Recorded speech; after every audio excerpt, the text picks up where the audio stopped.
So I am going to cover Love is Blind today. And the reason why I'm going to cover Love is Blind, and this is something I posted about on Twitter. Hey, Blair Bear, it's good to see you in here. The reason why I want to do this about Love is Blind is what I recognize from the Courtney versus Kim and also from the Jada Pinkett live that I did was you guys kept saying the same thing. I don't even watch the Kardashians, but this conversation was interesting to me. I don't even care about Will and Jada, but this conversation was interesting to me. And I love when you guys say that because it's always been my desired outcome that I'm using pop culture to make emotional intelligence and mental health seem fun and sexy and palatable and relatable. So the reason why I'm always talking about things that are happening in pop culture is because that's a pretty universal way and a fun way, to be honest, to talk about the concepts of EQ and psychological safety that otherwise could get a little bit boring and heavy. Right? I can find a way to turn anything that involves human beings into a teachable moment about EQ. I have tested this theory for 20 years. In fact, it doesn't even have to just be humans. I could be talking about animals and how they relate to each other and still find a way to get back to EQ. So I thought Love is Blind would be perfect. Number one, because a couple of you DM'd me and asked me to do a Love is Blind. And number two, because this season in particular has been crappy and has been full of trauma dumping and gaslighting and virtue signaling and all types of problematic things that are normalized, especially when it comes to dating. So I thought this would be the perfect entree point for us to talk about those things in a way that's lighter than Jada and the Kardashians. Now, I'm going to tell you guys this right now. You don't have to know the show to have this conversation with me. I'm going to tell you, somebody said, come on, Professional EQ. Yes, I've been doing this for a while, guys. I'm going to tell you a little bit of a story time, because I know that's how I do things, about the season, this horrible season. And then I'm going to tell you the things about the season that have concerned me, that have bothered me. Somebody said, we have Jessie Wu on. I love Jessie. That's my Haitian sis. Jessie does a great job talking. In fact, Jessie just did an interview with, I think, Aaliyah recently. So shout out to her. Go check that out. So let's talk about the premise of Love is Blind, right? Let's get right into it. Love is Blind is a show that is trying to see, is love blind? Before I even continue, I'm going to ask you guys this question, and please be honest, right? If you were put in a pod where you could hear someone but not see them, kind of like that game, The Circle, if you watch Netflix reality shows, right? And you had to interview a lot of people on like some speed dating type ish, but you were doing it blind. All you could hear is their voice, and all you could see is the beautiful room that you're in, but you can't see their physical face. There's a wall separating you. Would you go on a dating show where the premise is you're falling in love with conversation and not optics? I want to give you guys a second to think about that. If the answer is yes, then put a green heart. If the answer is no, then put a red heart. I'm just curious how many people in this live would even be open to experiment like this. Again, if it's green, that means yes, you would do it. If it's red, it means no, you wouldn't. The reason I'm asking this is because whenever I watch Love is Blind, I see a lot of red hearts going up. So is that you see another red heart? Y'all just writing out the word no. I see nothing but red hearts. Wow, this is, okay. Are there any green hearts? Okay, somebody said, okay, now the green hearts are showing up. Okay, right now it's looking half and half. The red hearts are winning, let me not lie. Okay, I don't want to get distracted by the hearts because my ADHD will have me staring at hearts all day. From what I'm looking, it looks like it's 60-40. 60% of you are saying, hell no, I would not get with someone. 40% of you are saying, why not? And someone in here says, Sade said, as a woman in my 30s, yes, but in my 20s, no. So that's a good point, by the way, that age does matter. For me, I think I could do the show. Okay, I don't want to lie on live. I could do the show if I was able to ask questions to the people I'm talking to about things that matter as much to me as appearance. I'm trying to say that because there's certain lifestyle choices that you can tell and intuit from looking at people that are not just about being shallow. Let's be honest, right? So, for example, I'm someone who drinks socially. I don't drink a lot, though non-socially. I smoke weed. I'm very pro 420, but I'm not a pothead. And I feel like if I saw someone who looked like Johnny Depp in his prime. Johnny Depp had that whole, I like to take expensive drugs and I'm a rock star visual, right? At my big age, if I saw someone looking like they are for the streets and about to have a good time all the time, I would say no, not based on how attractive they were, but based on the visual cues that I'm getting about their lifestyle. Does that make sense? So I don't want to, and I feel like I'm the kind of person who would end up on a show like Love is Blind and end up talking to a reformed fuckboy who's having a good day and then find out that I'm married to someone who reminds me of all my exes. So I think 80% of me could do the show. I would be asking a lot of clarifying questions, though, that would not be based on looks, would be based on the things that I'm used to seeing non-verbally. Non-visually. Anyways, the reason why I want to get into this, somebody said the perfect sense. Thank you, because sometimes I wonder if I'm making sense when I'm in these lives, because I'm kind of just like freestyling what I'm thinking, uncensored, which, by the way, I don't think you guys recognize how nerve-wracking it could be for the wrong person to come on live, to talk for an hour, no script, and then post it uncut. These lives that I do with you guys are completely me off the dome. Even when I'm looking at my notes to get dates right, when I'm doing a story time about something that's super fact-based, I always make it a point to still speak from the heart. So if I say something out of turn, my bad. I just pop some Midos and, that stuff makes me loopy. All right, so let's talk about Love is Blind. This is season 5. Hands down, the worst season yet. They did a very poor job at picking people to be in these pods this season. I will say this, though. They filmed several seasons of these shows at a time. So even though we're watching Love is Blind now, these couples went through this a year and a half ago.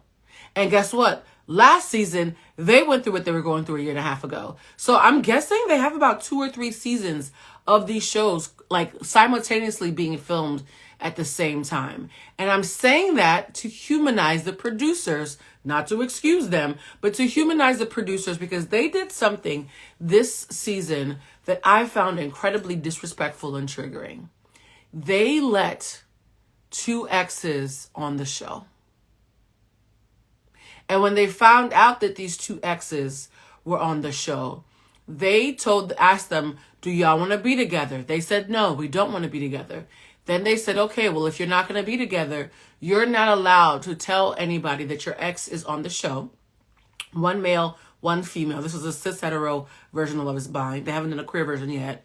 And so they told the male, you cannot have anybody know. They told the female contestant the same thing. However, when the female contestant started to have strong feelings for someone, and the male contestant had strong feelings for someone, at that point, when they were actively engaged with other people, the producers chose to tell the 2 people that they could share their truth. And guess what? Only one of them shared their truth. We're going to get into that into a second. For those who watch the show, you already know what I'm talking about. By the way, somebody just wrote, when I listen to you, I grow. Knowing you are unscripted is even more impressive. Oh, that's very sweet of you, love. I mean, it's just human beings do human shit, right? So season 5 starts, and the 2 main male characters on this show tend to be this Nigerian man named Uche and this Latin man named Izzy. Now, for anybody who's been watching Love is Blind season 1 through 4, if I was a Nigerian man, I would sign a petition for them to get better casting, because every African man they have had on the American version of Love is Blind has been trash. And I'm not saying trash like, oh, this is just me being butthurt watching people date.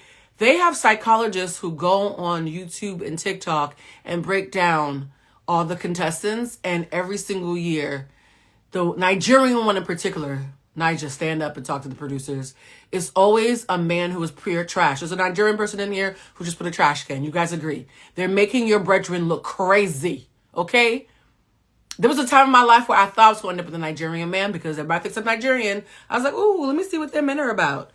If I was only using Love is Blind, I would never look at an attractive Nigerian man ever again, which means could never move to Atlanta because clearly y'all are popping over there, right? So they have this thing where they always pick a problematic Nigerian man or a questionable African man in general. And the other archetype that they always choose is they always have a Latinx woman who is very loud and manipulative.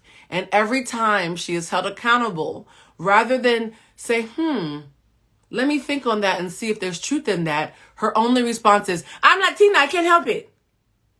Oh my God, you just smeared shit on the wall. I'm Latina, I can't help it. Oh my God, you just screamed at me in a verbally abusive manner when I just asked you to pass the butter. Oh my God, I'm Latina. As an Afro-Latin woman, which means that I'm a Latin woman who's black, so some of y'all sometimes forget that I'm from Latin America.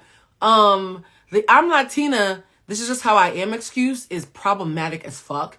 It's old and it's tired and it's lazy, right? Because I'm Caribbean.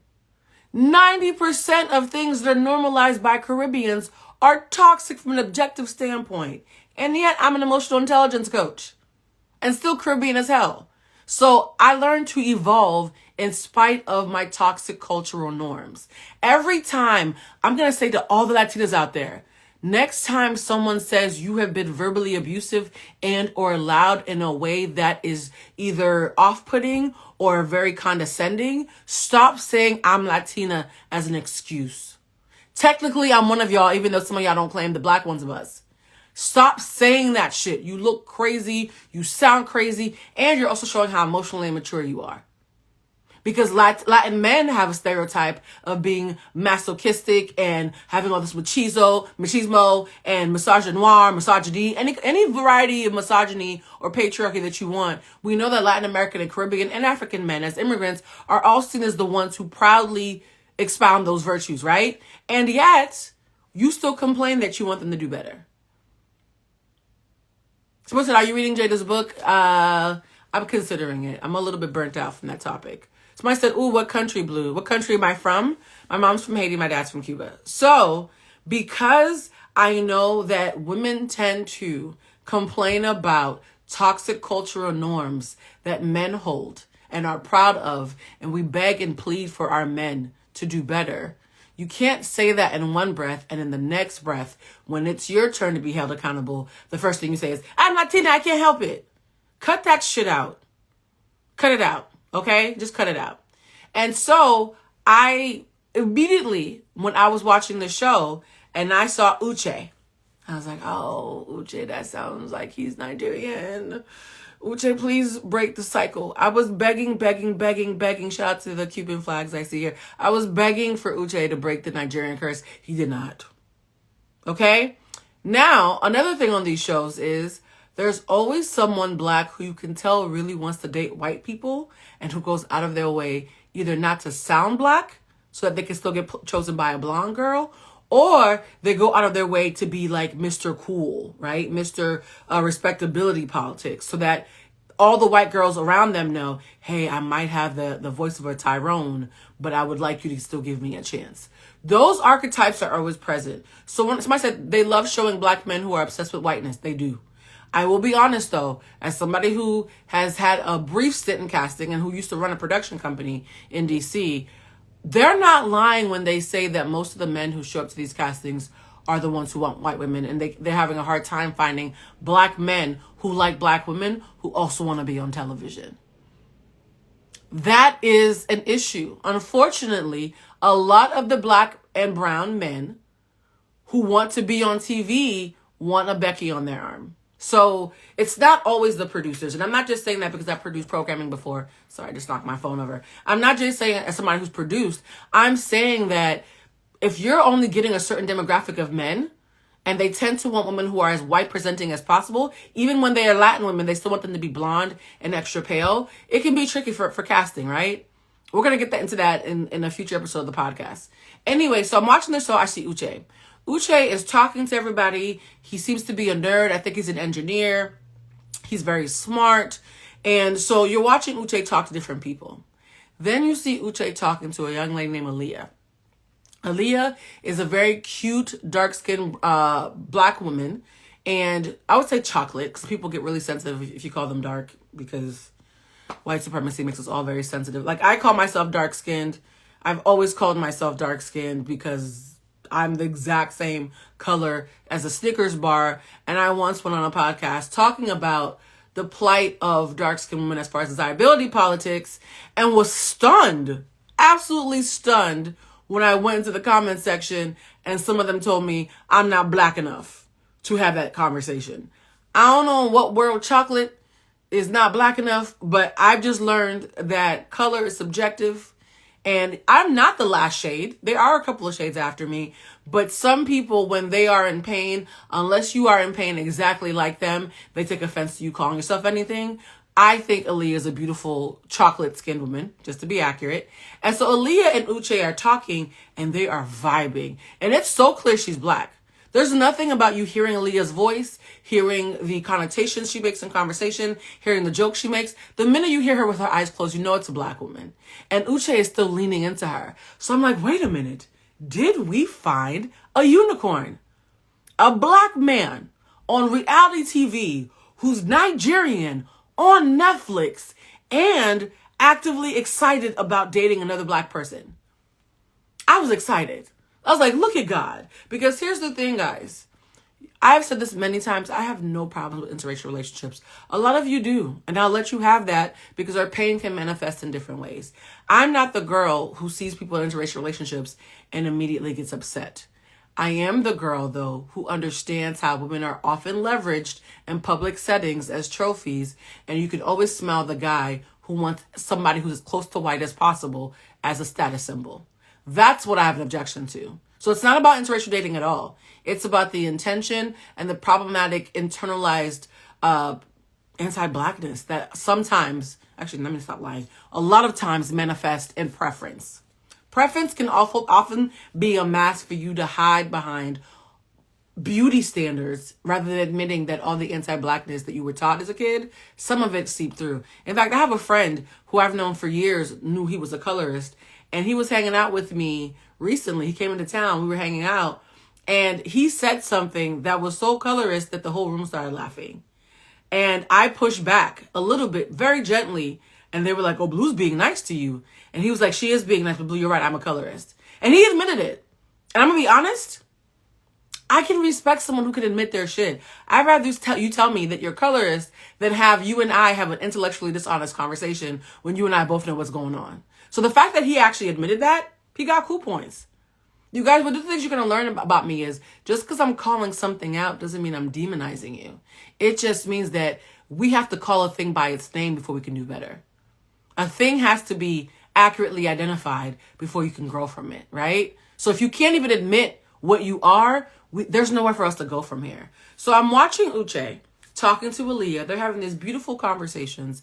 And I'm thinking to myself, these two chocolate people on Netflix talking to each other in loving ways. The community needs to see this.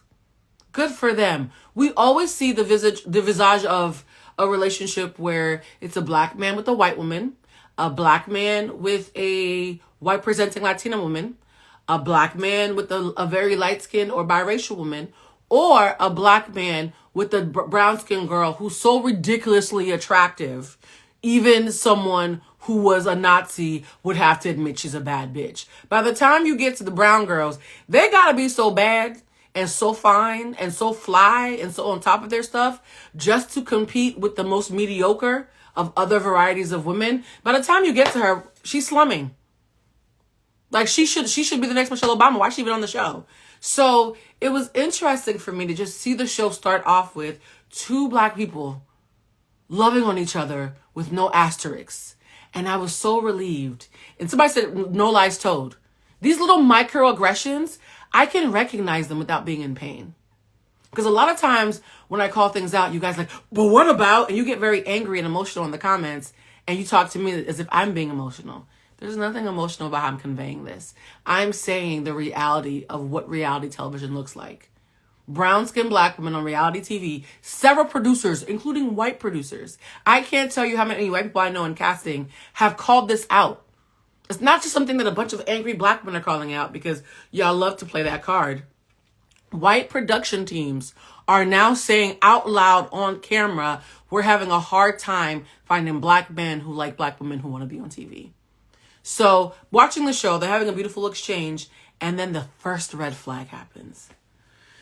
You know when you're in a relationship and you're like, maybe this one is a decent human. Maybe this one's going to keep me safe within reason and not project their traumas onto me and actually want to learn me as a person. Like, you know when you start to put your guard down? I'm having that moment where I'm like, Uche's nerdy, but I don't mind nerdy. Hell, I'm nerdy. Who am I to judge a nerdy person? He's nerdy. He also seems like he's really into her. And this is cute. I like this. And then the first red flag happens when he asks her if she's ever cheated. And she says, yes, I cheated 2 years ago. And he said, 2 years? Oh, that's recent. So you're a recent cheater. You guys, listen to what I just said. He asked her to be vulnerable and answer a question about her romantic history that could be seen as unsavory. And when she obliged without fighting and simply told him the truth and explained what she was thinking and acknowledged that her thinking was flawed and admitted that she had learned her lesson and would never do that again. So she not only was transparent, she also acknowledged the pain that she might have caused and promised to do better. Those are all the tenets of a good apology. Mind you, this is not the person she cheated on. She's just talking about an ex from the past. When she did all that work to be emotionally intelligent, instead of him holding space for how honest she was, he instead chose to shame her and call her a recent cheater.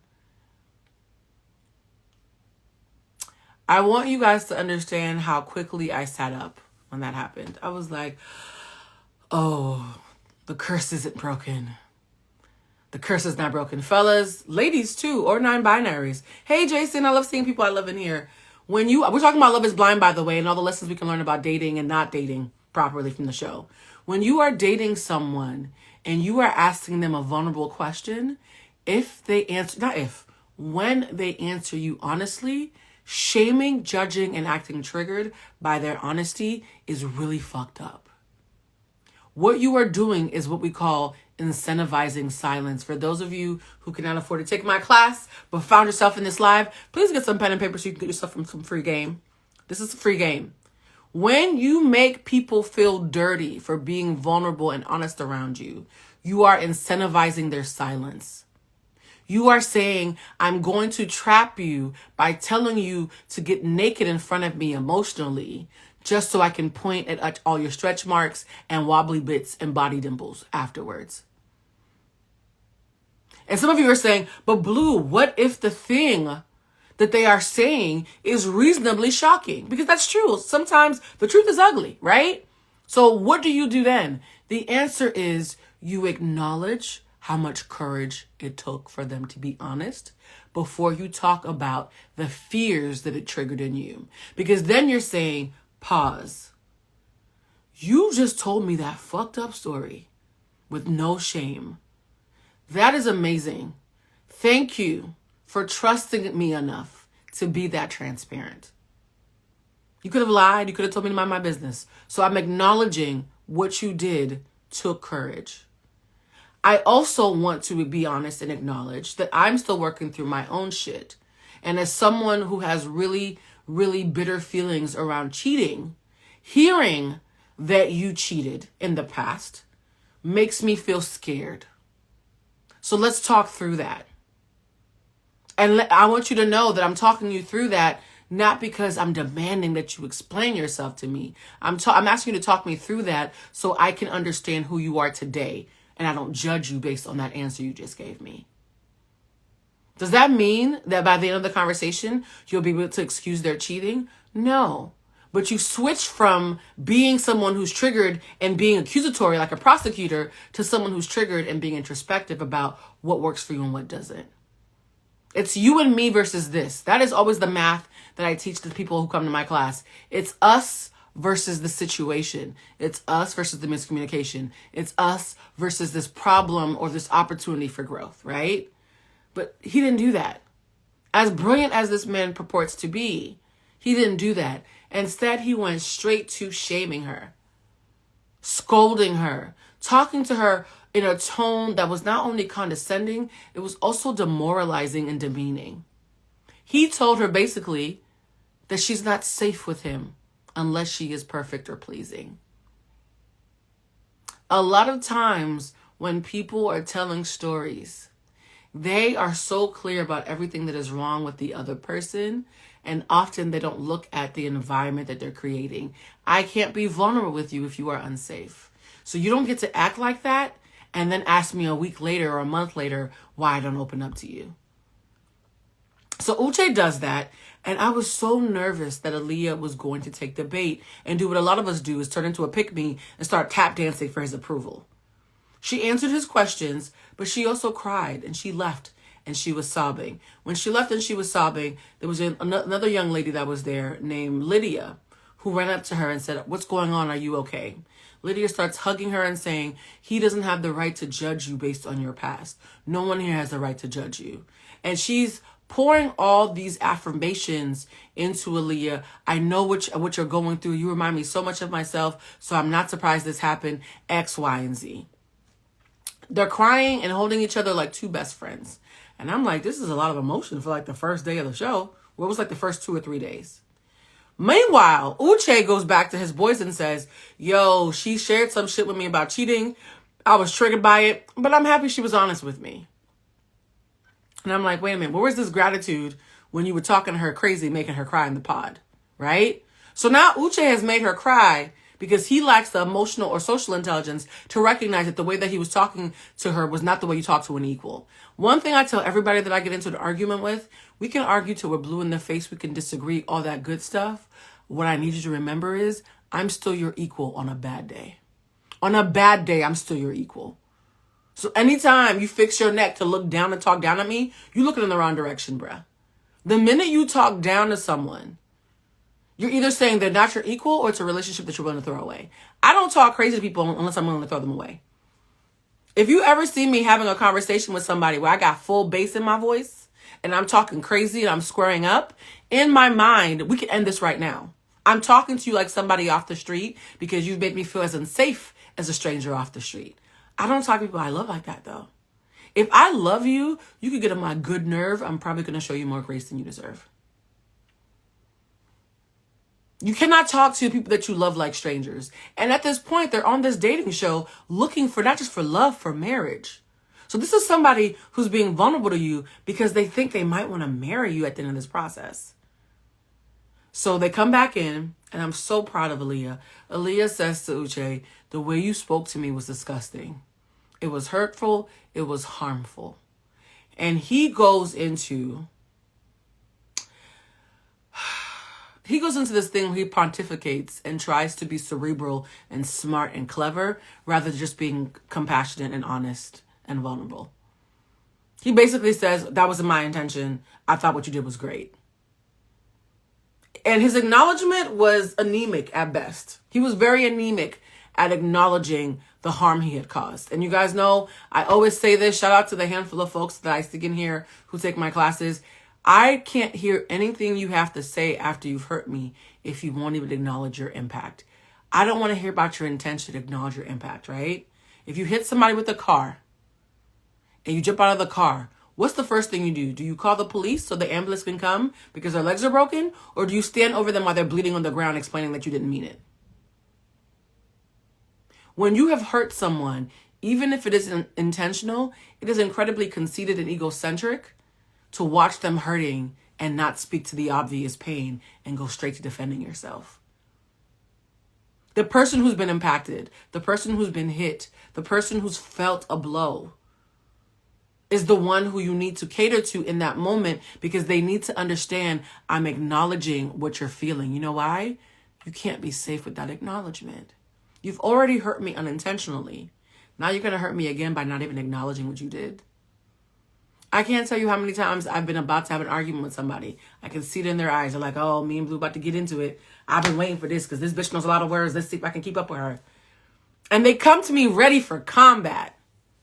And the first thing I say is, "Fuck my intentions. You look hurt and I want to apologize." for the hurt that you're feeling and anything I had to do with it, directly or indirectly, to cause that. I don't even talk about if I agree with them or not. The first thing I do is I acknowledge. Because the minute you take the time to step out of your ego and step out of, I want to cuss you out, I want to prove I'm right, I want to find a clever way to reorder the facts so that what I did on purpose ends up looking like I didn't do it on purpose, or me saying the wrong thing means that I'm absolved from the paid it cost. No, that's all ego. The ego is very loud and very fast and very clever. The heart likes to take languid sips. And so when I want to get heart-centered, I slow down. My friends will tell you this. When I'm getting heart-centered, I'm a fast-thinking, fast-talking son of a bitch. I immediately slow down because I want to be able to hear my heart. My heart wants to know if you're okay. My heart wants to acknowledge that you're in pain. My heart wants to tell you that I'm sorry for any way that I impacted you that made you feel this pain. And once you know you're safe, now we can talk about what I intended, what I meant, and how I'll do better, if that makes sense, right? So Uche and Aaliyah have this conversation where he does not do a great job of acknowledging. By the way, guys, if someone hurts you and they won't acknowledge the pain you're in, you are not safe. I'm going to say that one more time. If someone hurts you or creates an adverse impact and refuses to simply acknowledge how you feel before they start defending their ego, you are not safe. Because it's not them trying to understand you and you being able to understand them. It's them needing to defend themselves so they can go back to feeling good about themselves. That's not about you. I can't take part in a conversation where I've been hurt and I still don't get to be a priority. That's unsafe, right? So they have a conversation. Everything seems great. Meanwhile, Lydia, the one who was being a caregiver to Aaliyah while she was going through this with Uche, is falling for a Latin man named Izzy. She's Latin, he's Latin. I'm thinking, okay, they're going to be two. Yes, it's going to be cute for them or whatever. Well, Izzy wasn't feeling her. Izzy was basically thought that Lydia was clingy. He thought that she was a little bit unaware of the impact that she had on him, because she could tell she was being very obvious. I want you. I need you. You know, when you watch that Scared Blind video and that guy comes in, this little boy comes in and he says, I like you and I want you. And the little boy's scared and promises he'll never do crime again. It's a classic clip. Go look it up. The same creepy way that men can have sometimes, women do it too. Sometimes when a woman is so focused on a man, she does not think about the fact that all the feminine charm that she's throwing at him is not working. Particularly when you are a woman who was, hey, Cheech, we're talking about Love is Blind. I love Cheech, and Cheech also watches the show. So Lydia is someone who I call default attractive. When you are dealing with the hierarchy of desirability, right? Black women who look like black women and like there's nothing else in them are considered the bottom of the food chain. White women at the top, and Asian and Latin women, depending on how close they are to whiteness, are in the middle. So whenever you see a conventionally attractive Asian or Latin woman with any proximity to whiteness or any distance from blackness, she instinctively, whether she wants to admit it or not, knows that she's most people's type because she's in the middle. And not only is she most people's type, she's also catnip for black men who don't want to date a white girl and get cussed out in the hood, but who still want something that they consider swirly and not full black. It's a cheat code. I've had so many men in my life admit to this cheat code. So this is not me speaking from out my ass to my bitter black homegirls.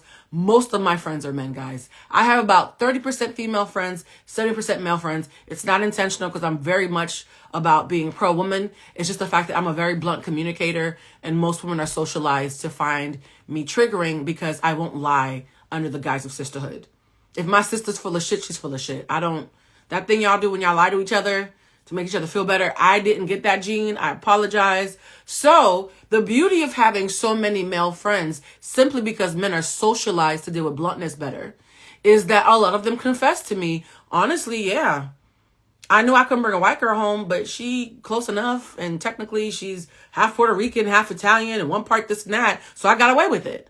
My boys have admitted this to me. And guess what? I'm not salty about it because we were all taught that. We're all taught that to some degree, guys. Let's be honest. That's the reason the doll test works. So Lydia Because Lydia subconsciously, or maybe consciously, knows that as a curly-haired, lighter-skinned Latin woman, she's going to be most people's type.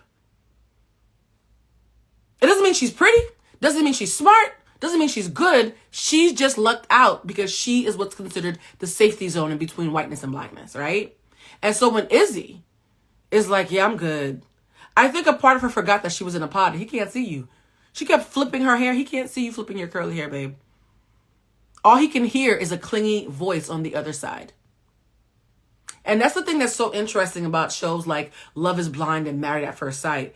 People who are used to subconsciously leaning on being on the right side of the desirability food chain, folks who are used to getting away with being boring, clingy, desperate, or just whack, when you take away the ability to see them, they suddenly have to realize how they would be treated if their personality was all that mattered. And they don't take it well. So Lydia runs out crying. She runs out crying because the possibility that Izzy wasn't falling for her, it never occurred to her. She's in America where all these black men are chasing after her. It never occurred to her that a Latin man on the other side of the wall would be like, yeah, I'm good. Meanwhile, this was funny. Izzy rejects her because he rather pursued 2 white women instead. Now, guys, let's keep it a buck, okay? The show is called Love is Blind. Can you imagine? I want you to hear my voice. My friend Mark always calls this my inside voice. Can you imagine me using my inside voice on Love is Blind? And you're on the other side of the wall. And I say, hi, my name is Blue Toulousema.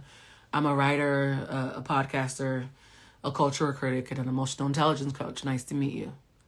Do you think there's any part of them that's not going to think I'm a woman of color? I have an outside voice that I use where people think I'm white sometimes because it's my phone professional voice when I need customer service to get on it, right? But my natural inside voice sounds like a person of color to me.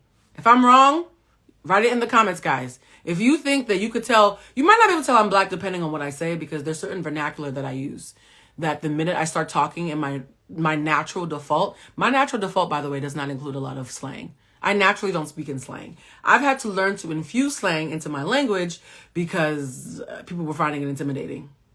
So if I'm speaking in my regular voice and I'm nerding out, you might think that, I'm Latin.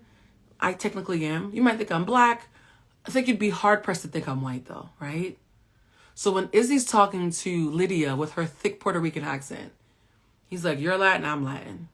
He starts talking to these 2 women who sound like very dry, Wonder Bread, we go to spin class every single week, white women, right? These are the kind of white women that even spicy white men wouldn't want. They are not like, how do I say it? Like, someone like Billie Eilish who has an edge. They're not that. They're more like T Swift. For those of you who love her, that's your business. This is not me slighting her. But a Taylor Swift white girl is very different than a down-ass white girl, right? These are very, very, very puritanical white. Their family and ancestors might have come on the Mayflower. And so this Latin man who was talking to an audibly Latin woman dumped her prematurely to pursue 2 white girls who sounded very, very white.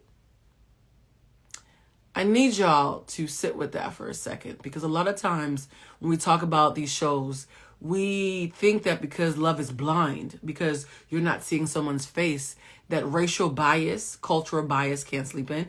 How many times do I tell you communication is 90% nonverbal? And it also comes through cultural norms like phenotypes, like your voice, like your slang, the things you joke about. Even if I could use my outside voice that I use sometimes that sounds like a white girl, the minute I start cracking jokes about urban things, you'd be like, if she's white, she has a lot of black friends, right? So a lot of times these things still seep in. So Izzy starts pursuing 2 white girls, one named Johnny, one named Stacy. Stacy's makeup is so horrible. She dressed she had her face beat like a jack-o'-lantern the entire season. Whatever that palette is with the burnt orange cheek stuff and the burnt orange eyeshadow, Stacy, if you ever see this, don't ever wear that again. It made her look like a cadaver. And I actually was pre-med for a semester when I thought I was going to be a doctor and spent a whole summer at Tufts University cutting up sheep hearts. I know what dead bodies look like, y'all. Okay? That lady looked like a cadaver. So imagine my shock and disdain when I went online and found out that she's a part-time makeup artist. For who? Whose makeup? At the funeral home? It was bad. It was real bad. Real bad Michael Jackson. So there's a white woman with a weird jaundiced face. And then there's another white girl with a very weak chin who just seemed like she was constantly trembling and on the verge of bursting into tears. And this Latin man who had this sexy, spicy Latin woman, because she was leaning into that stereotype, guys. He's like, no, Latina, I don't want you and your Goya and your sazon and your sofrito. I don't want any of that. I want the wobbly voiced, shaky, scary white girl who keeps crying and the lady who sounds mean with the orange face. So now I'm just like, oh, this is going to be an interesting season because I'm not rooting for none of these people. I was rooting for Uche until he invoked the Nigerian curse. And I was rooting for Lydia, but she's clingy. And somebody said, not a weak chin. It's a weak chin, guys. It's okay. I have a strong chin. You can have some of mine. So I'm watching this show. I'm like, I kind of don't like any of these people. Raise your hand if by episode 2 you were like, I don't like none of these people. I don't care if any of them find love. But because I'm a glutton for punishment and I know that I talk about pop culture for a living, I was like, Blue, push through. Because you know everybody else is going to be talking about the show. So we push through. And something interesting happens. When Johnny finishes talking to Izzy, Izzy's a guy. Johnny is the one with the weak chin who's always crying.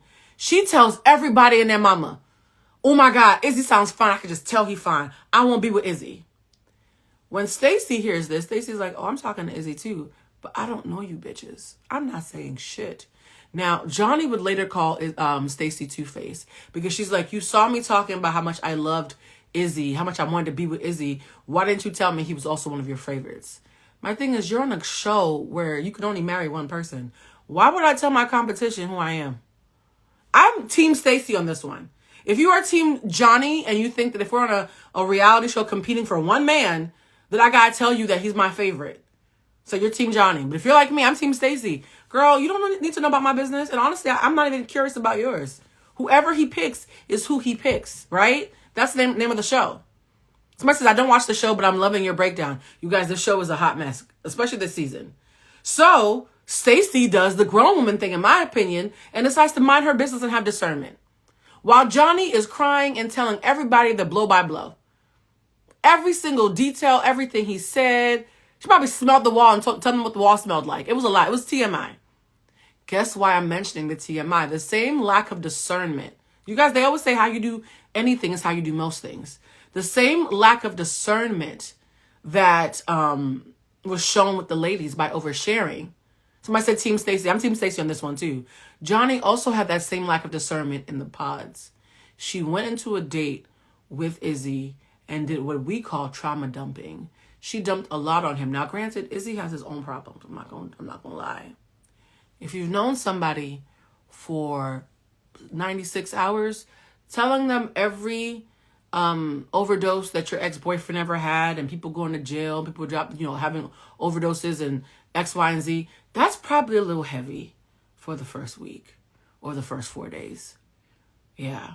Telling somebody, you're my number one, I want to be with you. By the way, my ex used to beat my ass and he OD'd. That's a lot, y'all. It's a lot for 4 days. It's a lot. It's a lot. That's not me saying that you should not share your traumas. Trauma dumping means when you share in a very heavy-handed way that is disproportionate to the intimacy that the relationship has. You could have easily told him that later in the process, but she shared. Somebody said she said way too much. She shared a lot. And somebody even wrote to me on Twitter, Blue, I'm surprised. I thought you were an emotional intelligence coach. Yeah, I'm not an emotions coach. I'm an emotional intelligence coach. The intelligence part matters a lot, guys. Okay? If you want somebody to talk about feelings, then go to somebody else. I'm talking about how to be smart about feelings. That's very different. So she trauma dumped on this man. And he was like, yeah, I'm going to go with Stacy. And guess what, guys? I would go with Stacy too if I was him. As jaundiced as that lady's face is, at least she has discernment. So here's the thing, though. The day before he told her that he was going to go with Stacy, Johnny was talking to this nice guy named Chris. And she said, Chris, I don't want to be with you because I think me and Izzy got it going on. Then she goes to Izzy. And Izzy's like, oh, by the way, I'm breaking up with you because you just are not what I'm looking for. So now Johnny has a nervous breakdown and starts sobbing and crying. And guess what she does? She says to Chris, hey, Chris, never mind. Since Izzy don't want me, can you have me back? And Chris said, I'm a man, and that's not good for my self-esteem. I don't want to be your second choice. And she lies and says, no, you were my second choice. Yes, you were. You were her second choice. You were my second choice. And so she tells Chris, the reason why I wanted Izzy is because he was like all my exes and it was safe. But you're something different. She tells Izzy, damn, I wanted you because you were something different and you broke my heart.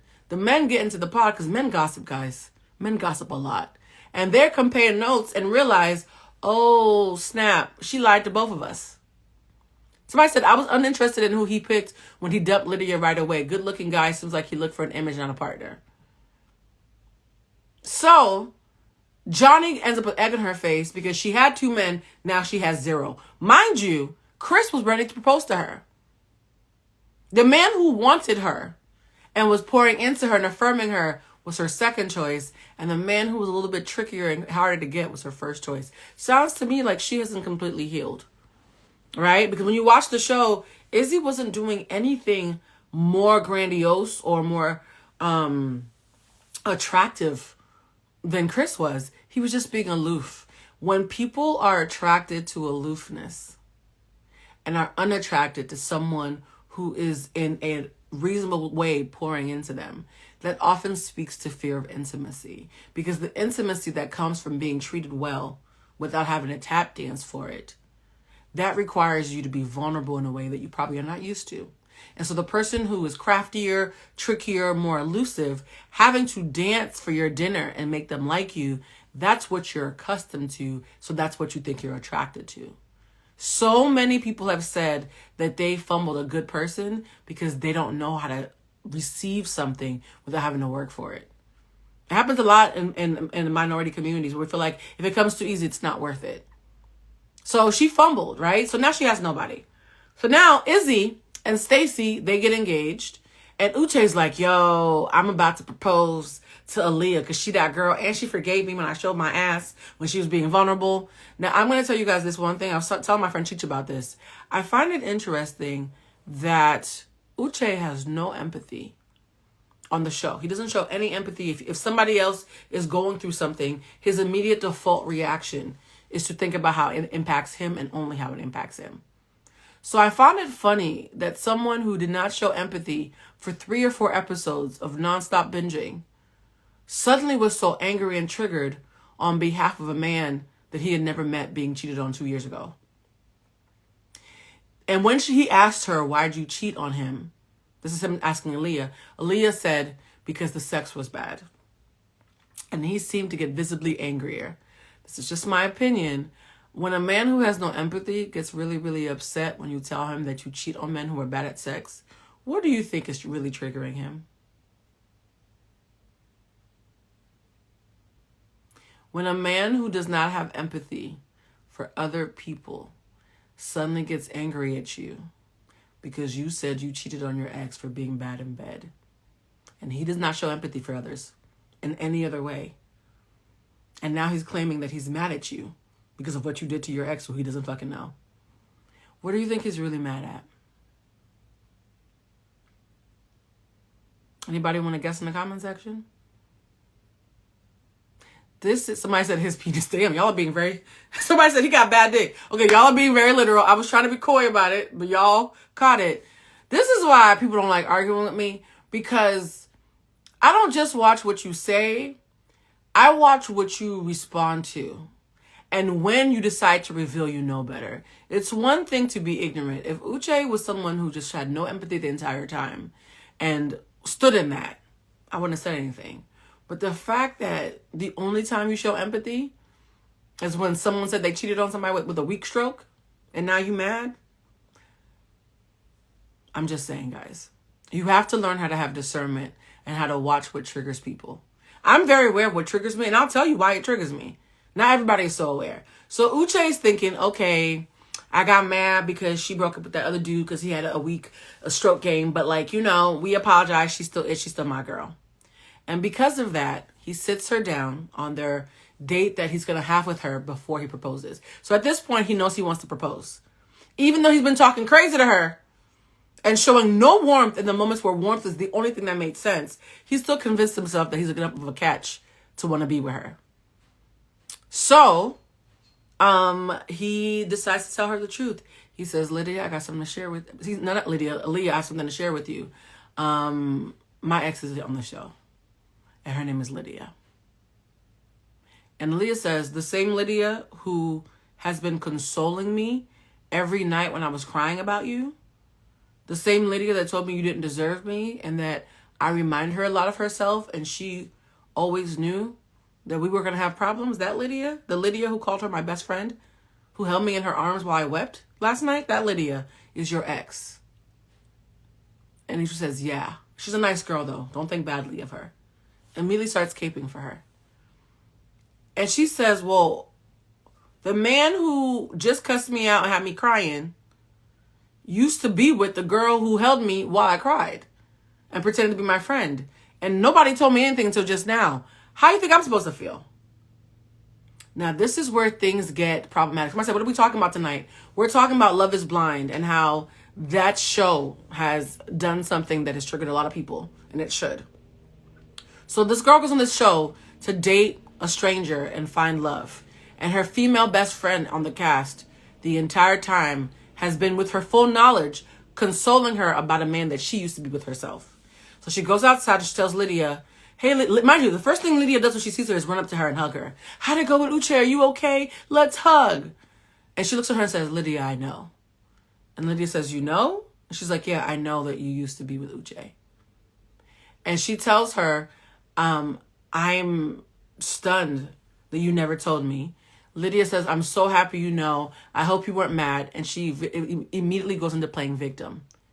I was so scared that you'd be upset. You guys, when someone does something that is breaking your heart, that is objectively hurtful, that is meant to cause alarm, and their first reaction is to play victim, be very wary.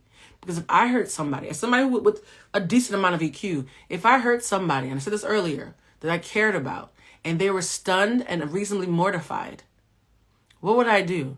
I'd be like, oh my God, how do you feel? I am so sorry I didn't tell you. Mind you, I would have told her. But if I was the kind of person who would lie by omission, I'd be like, I'm so sorry. The producers told me that I could not tell you until I had a strong connection and I was waiting for my moment. I am so sorry. Instead, she made it about her. Lydia made it about her in a way that was so crafty that the audience, some of the people in the audience fell for it. And I'm like, y'all really falling for this shit. Then Aaliyah said, well, can you do me a favor? Had I known that you and him used to date, I wouldn't have been sharing my business with you. So now that I do know, can you show more discernment when we discuss him? I don't want to hear a bunch of stuff about you and him from before this. I want this still to be a fresh experience for me. And do you know what Lydia does? She proceeds to ignore that request and starts telling this lady everything from the kind of car he drives, to his favorite whiskey, to what his friends are like, to what his apartment is like, to what his dog is like, to probably what his balls smell like. The girl was oversharing. And every time Aaliyah would be like, oh, that's a lot, can you please not share? She kept on vomiting the information. Oh, somebody just wrote vomiting the information. Perfect. Now, what's fascinating is you'll see that when you watch the playback, and I went and watched the playback, whenever Aaliyah would say something like, oh my God, Uche says he thinks I'm the one, Lydia would be like, damn, really? And she would look upset. He's so perfect for me. He told me he can't see a future without me. Wow, I said that.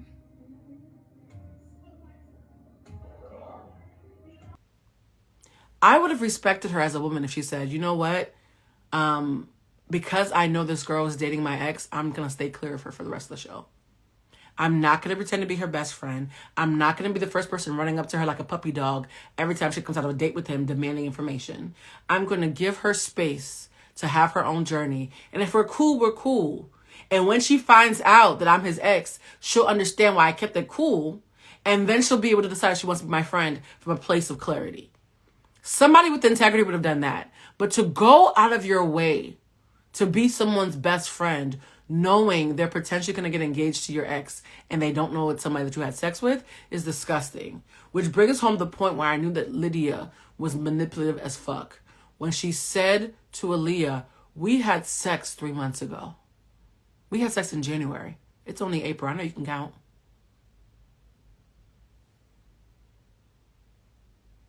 You've been pretending to be my best friend for this entire process. And the minute I find out that you've been lying by omission, you want me to know you just fucked him right before y'all came here?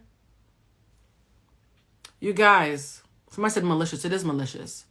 The thing about Lydia, though, Lydia does a lot of what I used to talk about Kourtney Kardashian doing. She weaponizes playing victim. So what Lydia did is she immediately started pretending that she was just this loyal, emotional friend who was stuck between a rock and a hard place. And the audience and the cast started to buy it. And you know how I know they started to buy it? Because I watched a reunion recently. Actually, I just watched it today. In the reunion, when Aaliyah says to Lydia, who's now with Milton, her second choice, because Uche did not want her. Mind you, they showed her on the show saying, Uche, do you want another chance? And he said, no, I don't want you. And Lydia went to her second choice, Milton, and said, oh, he wanted to be with me, but I turned him down. So she's on camera being caught lying. It's 1.5 years later, and we've all seen her lie. But yet when Aaliyah gets on the stage to talk about what's happened to her and how hurt she is, and Lydia, who's now with a 25-year-old, who's just happy to get his dick wet, happy to be with somebody. Because again, Milton is 6'5" and black, right? An attractive, moderately attractive, even a minusculely attractive black man who's an engineer and 6'5" could get most people in this world. Let's be honest, right? Let's be very, very honest. And so, because he's young enough not to know any better, wet behind the ears enough to mistake her bossiness for just her being Latin and spicy, and hasn't lived life enough to know how to set his own boundaries, and he's 6'5" and thin, which means that according to girl math, he might have appendages, and he makes money, Lydia got over because she's with someone who's not equipped to call her out on her bullshit, but who's wet behind the nose enough to defend her. So she's on this show after doing all that conniving, trying to be on the show to get Uche back and being foiled and having to go with her second choice. After all that conniving, she's sitting next to her tenderoni husband who doesn't know any better. And Aaliyah, who's been robbed of an opportunity for love, is trying to have her composure and says, hey, I suspect, I have strong feelings that you went on the show with the intention to get back with Uche. And one of the reasons why is because, number one, you went around telling everybody on the show, I have a feeling I'm going to run into somebody I know here. How would you just randomly have a feeling your ex was going to be on the show unless you knew? And you made it a point to talk about his penis, the sex y'all had, his favorite color, his dog, his whiskey, after I set a boundary and asked you not to do that anymore. How are you playing victim when we saw you lie about not wanting to be back with him when you asked him to get back with you, and you were confessing to us that you felt like your ex was in the house and you were proven correct? How do we know you didn't lie? Like, can you at least talk about how you made me feel? And you know what Vanessa Lachey and Nick Lachey did? They did what they always do. They failed to hold the most obvious person in the room accountable.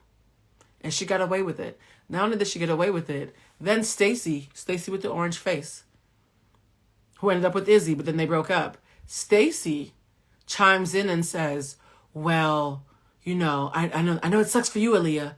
It sucks for you being black girl, who being the only black woman on the show who couldn't find love. But look at Lydia. Lydia found her somebody, so it was worth it. Do y'all hear that? Instead of the show being, we are so righteously indignant by the way that Lydia and Uche robbed Aaliyah of an experience that she deserved to have like everybody else. Instead of the conversation being about that, the conversation was, Uche sucks. We all agree he's the bad guy. And at least Lydia found her a man. I saw very little sympathy for Aaliyah. Very little. And it made me think about the way that the pain of black women is often either glamorized, like, oh, look at you, my strong sister, holding your head up in the midst of all that pain. When Lauren London lost Nipsey, I was at the funeral, guys, and that funeral was emotional.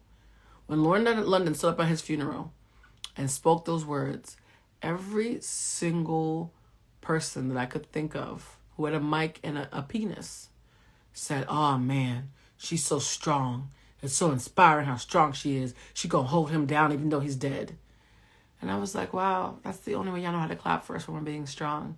So we don't get to be damsels. We don't get to like be hurt. We don't get to be coddled with compassion and any sense of tenderness. Instead, stay strong, sister.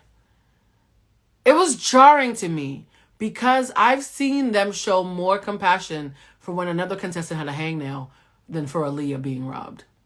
And nobody advocated for her. Nobody had her back. In fact, every time it looked like she was about to hold Lydia's feet to the fire, people jumped up to support her, including her black husband, who then said, well, I can't speak to what happened between Uche and Lydia, but I can speak to Uche's character because when I set a boundary with him and said, I don't want you talking about your relationship with Lydia around me, he would listen to that boundary. So I guess based on the character I saw from him, he's the bad guy here. You just described exactly what your wife did to Aaliyah. So let me get this straight. When you set a boundary with Uche, it's showing a lack of character. When your wife does it, it's because she's a poor damsel. A poor damsel who didn't know any better. You guys, we have to be really, really careful about the kinds of women we show sympathy for.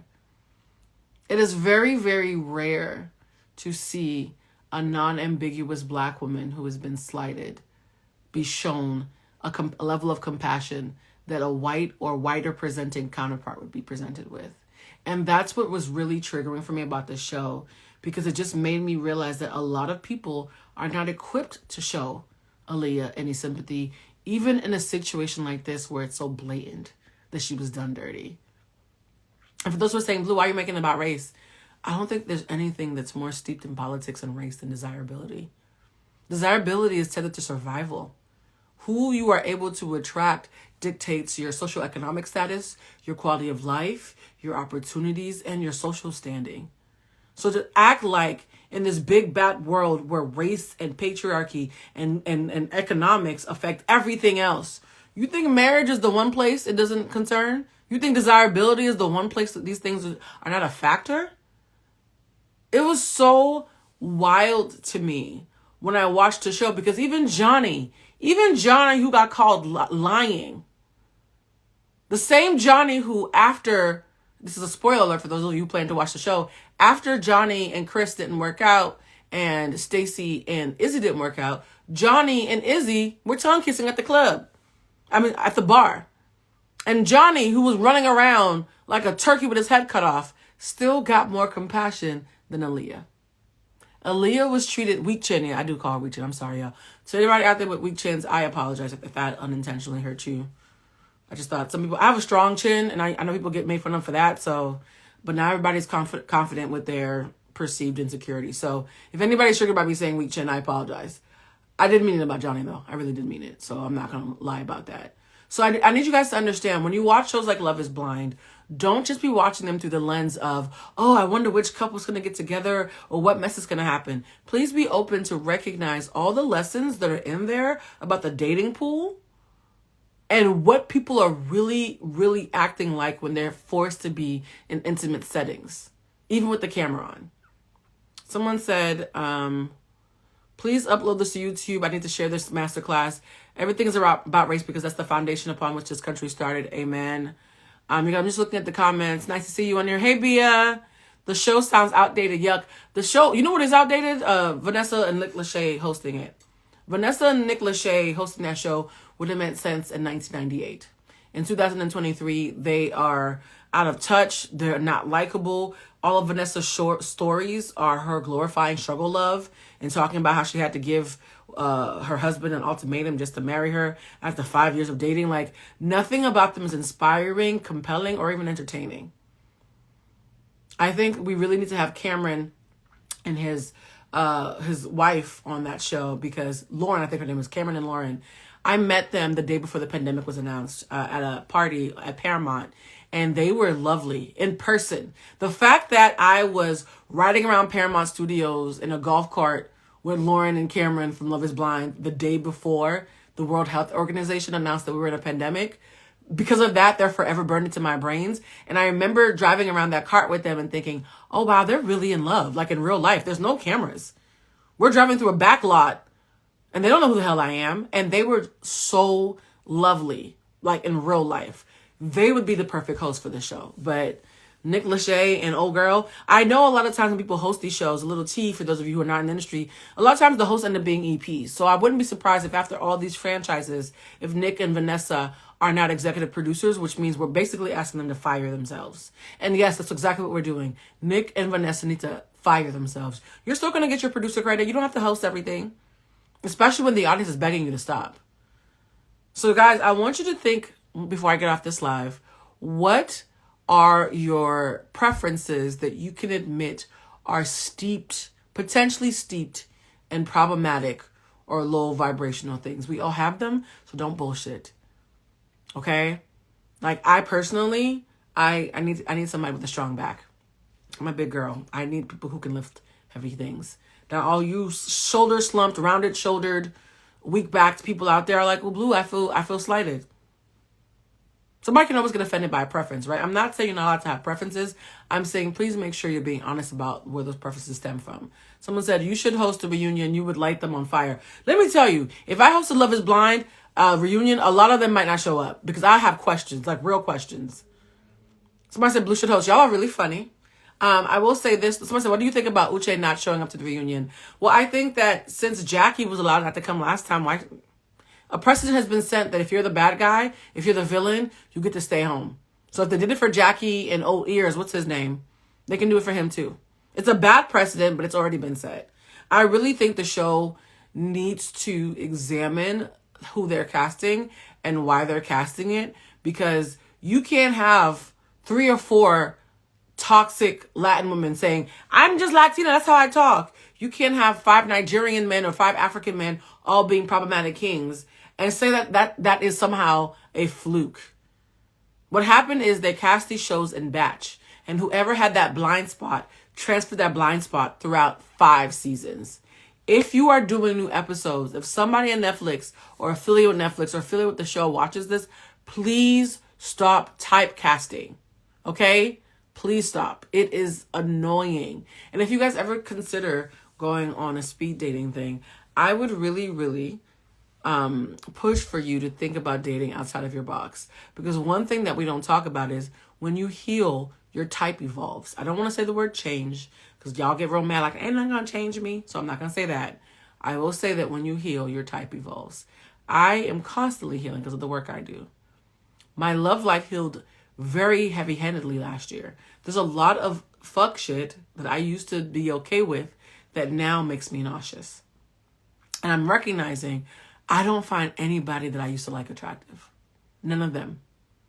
Because everybody that I've ever dealt with, been interested in, had a situationship with, there was a lack of integrity that was present that ended up being what undermined us. And I'm at the point now where people with no integrity don't attract me. I don't care how fine you are. I don't care how sexual chocolate you are. I don't care how white your teeth is or what your dentist did to make you look extra shiny. If you don't have a basic sense of integrity and a strength of character, I'm not going to find you attractive. And so I think one of the things these shows gift us with is the ability to see our shit being projected on somebody else so that we can judge it objectively. Because as much as we're talking about how Lydia was manipulative and a pick-me and was saying whatever she needed to say to get chosen, a lot of us have done the same thing. If we're honest, raise your hand or put up a red heart if you've ever shape-shifted for a relationship. Be honest. Shape-shifting means you're not doing the stuff that you used to do. You're not hanging out with the folks you used to hang out with. You're not saying the things you used to say. You have different habits now. And if you are asked about it, you'll say, I'm just, evolving. I'm trying to get better. No. A lot of times you're trying to mirror your partner. And so the beauty of shows like Love is Blind, you see all the red hearts? Those are all the folks who are admitting that they've shapeshifted. The beauty of Love is Blind is all the cringe stuff that you thought was no big deal in your personal life. Now you're watching it on TV with millions of people judging it. And you're recognizing how crazy it looks from a distance, right? Look at all these red hearts. So my thing is, Lydia was a villain.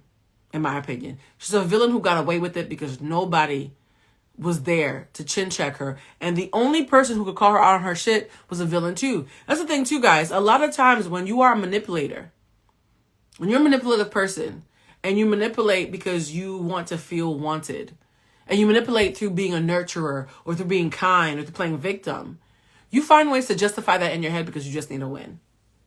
And you also justify it by dating people who are worse than you. Women, especially women, who like to pride themselves on being caregivers always tend to date people who need to be taken care of. People with asterisks next to their name. Oh, he's a nice guy. He's just insert issue. Oh, he's a good person. He's just, a little bit mean sometimes. Or, he had a rough childhood, but I can love him through that. A lot of times, saviors are attracted to wounded birds.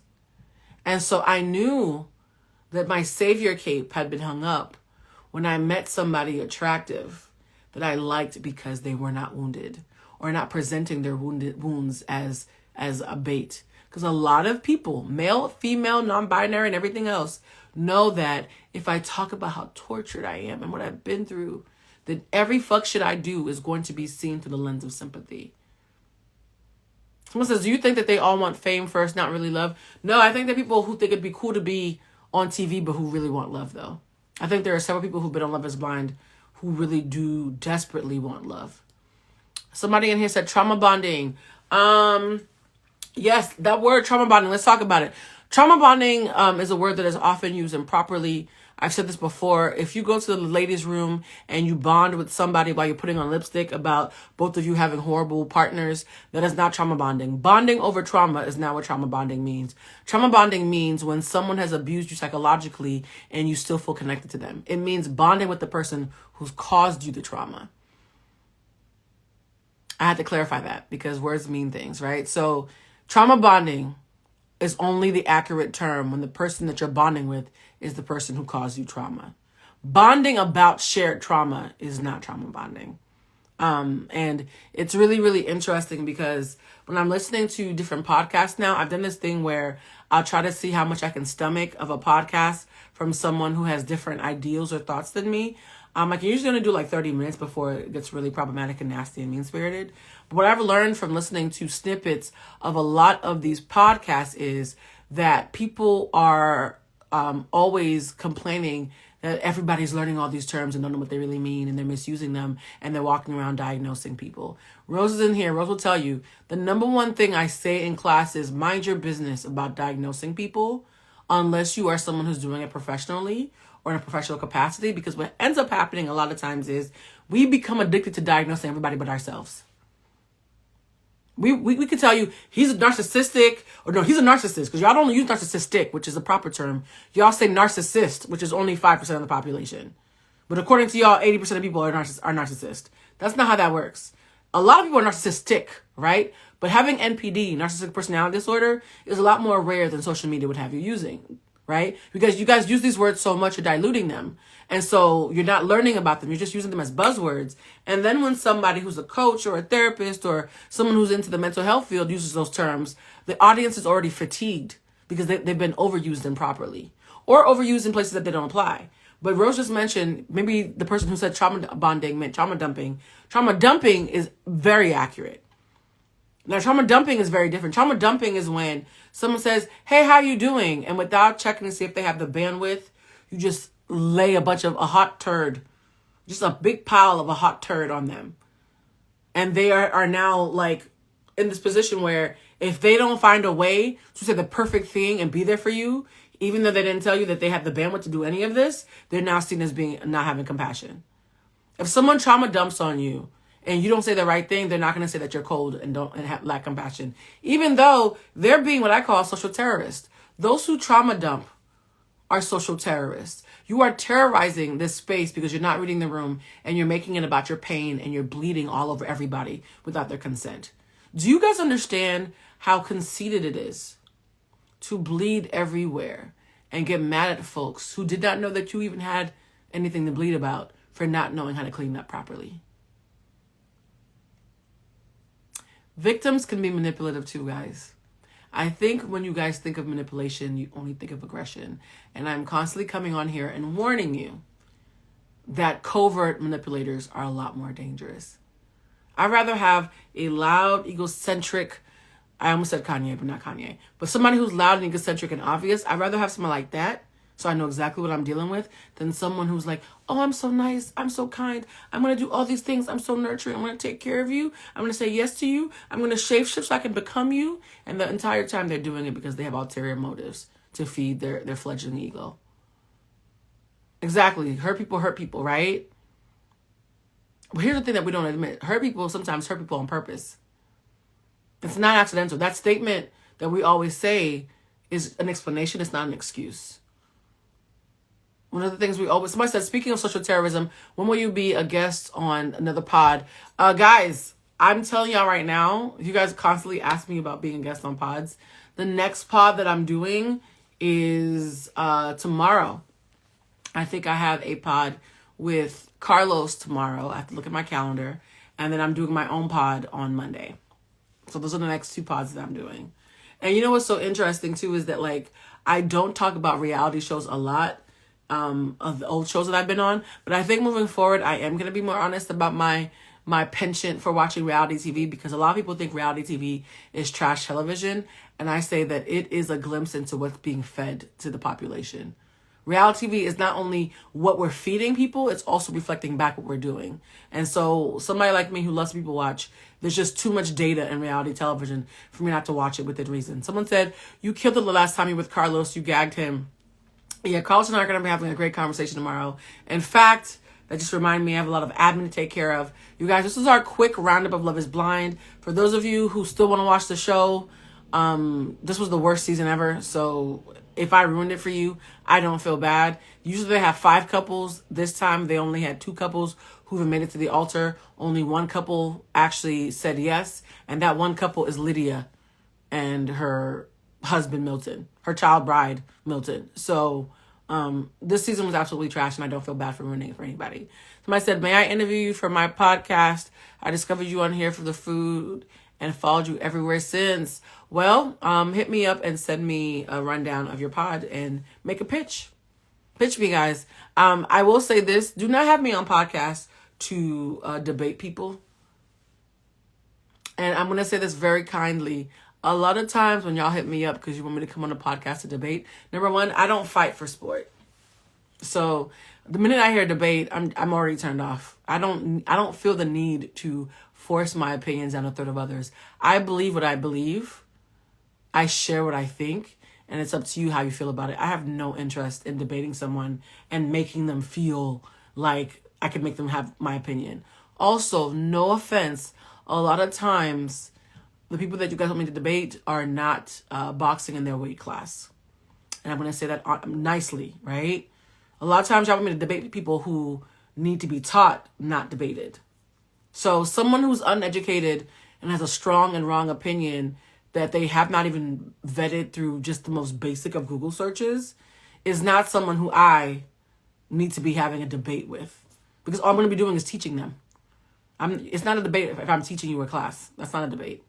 I need an equal, right? And I'm not saying I'm better than anybody. I'm saying that I paid the price of admission to deserve a certain level of education and compassion and nuance before it can actually be called a debate. A lot of what you guys call a debate is just a really tense class where I'm making people feel bad because they thought that they knew more than they did. And that doesn't feel good to me. And there have been folks who I've talked to. I don't think I'm better than everybody. There have been plenty of people that I've talked to where I've had really rigorous conversation with. I remember I had a really great interview with Michael Eric Dyson, and my co-host was like, he's the smartest person I ever met. You know, you're going to have to struggle to keep up. First of all, don't ever say that to somebody like me because I'm a nerd. So if somebody's really, really smart, that's not a threat or something I need to be warned about. It's something I'm going to enjoy and be like titillated by. So I get on this thing. I start talking to him. It was a regular conversation. We had a regular conversation. I had no problem keeping up. And he's a brilliant man. But I just want you guys to understand that the word debate is a strong word. It means that 2 mental titans who really understand the subject matter in a deep way have a fundamental difference of opinion that they're trying to like work out together. There's a level of rigor that takes that I think you guys are not taking into account. Sorry for that tangent, guys. If I post this on YouTube, maybe I'll cut that part out. But I'm just really tired of having to politely turn you guys down for half-baked things. Someone wants to send a message to your DM now. I want to dive into emotional intelligence and bring it to the forefront. I want to learn from you. All right, well, make me a pitch about why that's mutually beneficial. Number one rule, guys, I don't do anything that's not mutually beneficial. You just told me what you're going to get from it. What do I get from it? That's part of the class, guys. Again, the link for the class is going to be announced next week. I'm going to be announcing it on Monday's episode of my podcast.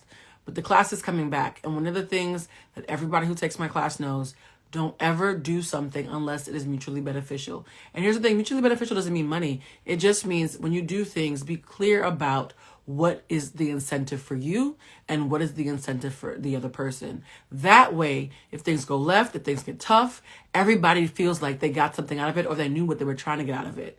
But when you do things for folks without it being mutually beneficial, that means that the minute that you are inconvenienced, you're going to be like, I didn't want to do this shit anyways. I'm up here losing time. The camera don't work. The mic is off. And I don't even know why I'm here. I'm just trying to gift y'all some time, right? So whenever you're doing something, you have to be able to not only verbalize what you're getting from it, but also what the other person's getting from it. If you can't do that, the answer is no. Perfect example. If you are helping charity, if I decide that on Thanksgiving, I'm not with my family, I want to go feed the homeless, that's not selfless. I like the way I feel when I help the community. I like being part of the solution. I like being on the front lines of helping the homeless population in Los Angeles. It makes me feel like my time was used well and that I'm connected to my community. That is still an incentive. It's more noble than a paycheck. It's still an incentive, go. There's no such thing as selfless, right? So when someone is doing you a favor, I don't do favors. What are you getting from this? Are you doing it because you believe in me and you want to invest in me and this is a gift you're giving me with no fine print? Then let's say that, right? If somebody's giving you a gift with no fine print, I've gotten into the habit of saying, hey, sis, I want to make sure you're getting something out of this. No, I'm just doing it out of the goodness of my heart. No. I don't believe in favors. Are you doing it because you're investing in my business and you just want to be helpful to me?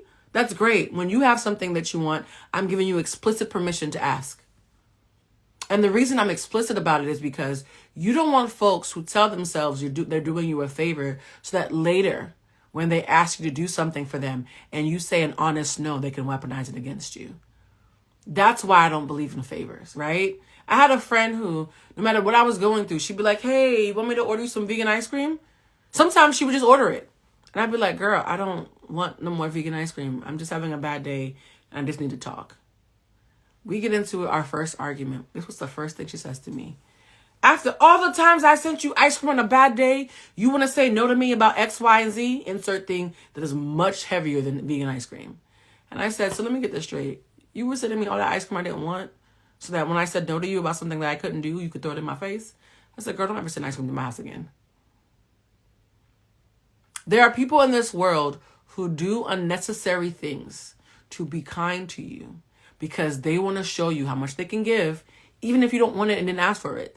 So that when they ask you something, they're hoping that you'll be guilted into saying yes in return. I don't play those games. If you're doing something nice to me, it better mean because you just want to do something nice for me. Because don't you ever think about throwing that shit in my face. I didn't ask for it and you offered it. And now you're telling me you offered it with an ulterior motive. If y'all knew how many people I've helped behind the scenes that you will never hear about, guess why? I didn't do it for that. I did it because I believed in them and it feels good for me to pay it forward the way people have been kind to me in my career. I've had so many people pour into me in my career that it feels good to be able to give back, right? So I've already identified my incentive, which is why I have no desire to throw it in their face because I'm clear what I got from it. People who don't tell you what they're getting from helping you, people who can identify what their incentive is are dangerous because the minute you displease them, first thing that they're going to think of. All those times that I helped you out. So yeah, to the person who's asking me to be in the podcast, send me a message that just very clearly explains to me what I'll get out of it and why it would make sense for me. Thank you for telling me why it would benefit you. Don't do it in here. Just send me the message because there's too many messages. Somebody said, I miss you doing the show with Jason Lee. Anything coming from you two in the future? Jason and I have worked with each other privately behind the scenes. I've written a couple of op-eds for him and we're still very fond of each other. It just doesn't come up in a show platform. I think his Jason Lee show is actually coming back this week. He's something with like Blueface and whoever that other lady is. Those people are living a life that I cannot relate to be perfectly honest. But no, me and Jason are still very, very friendly, and we're both really open to work with each other in the future. You guys, I want to thank you for this time. I'm going to let you go. Please let me know if anybody in here watches Married at First Sight, because that's the show that I've really gotten into as far as people watching. Married at First Sight. Yeah, we're going to talk about that show because they are... This season of Married at First Sight, I got questions. And somebody in here wrote, you have Jada's book. Congratulations. No, I will not be doing a book club for Jada's book, guys. I will not. Because I'm all jaded out. I'm sending her love. Here's the thing before I go. I am sending Jada love because I've humanized the reason why she wants to yell her truth from the mountaintops. That does not mean I'm not still sick of the coverage. The headlines, 5 or 6 a day. And this is not her, this is the media companies, right? Because you can write a book and the media company will pick one sentence every single hour to make a new headline about, because they keep on feasting from it because they're getting coverage. So a lot of times, and I'm somebody who worked in digital media for a long time and was in a lot of newsrooms. A lot of time a story would go viral and my editor would be like, what's the second blush? What other angle can we tell of this story? Because it's doing numbers. And so this is not necessarily Jada saying, hey, today say the Tupac headline and tomorrow say the headline about the alopecia and next week mention that Chris Rock wanted me on a date. That's not her that's doing that. The media companies are having meetings and saying, Jada's the hottest thing right now. How many really sensational tidbits from the book can we piecemeal to the audience to get more traction out of this? Because traction equals revenue. And revenue equals the ability to become even bigger, right? So this is a cash grab, guys. Those headlines are a cash grab. So have I humanized Jada? A lot of you have told me that I have. Does that mean that I'm any less sick of the headlines about her? No, it doesn't. I am goddamn sick of those goddamn headlines. So no, I won't be reading her book anytime soon. Maybe on a flight or something, but I don't, unless something major happens, Lord, knock on wood, because with that family, something major could happen right after I got off this live. Unless something major happens, I don't see myself doing Jada coverage anymore, unless it's an update. So I'll be back again. I'm glad I'm back 3 for 3 today. I won't miss another live. Love you guys together. Did I see Britney Spears' book? I might look into Britney Spears' book because I'm really, really, really curious about Britney. All right, I gotta go. I love y'all. Yes, I will be saving this live. Please, please be honest with yourselves and be good to yourselves because, as always, we're just human beings doing human shit. Podcast coming out next week. Please tune in to Humanize with Blue Toulouse. All right, love y'all. Bye.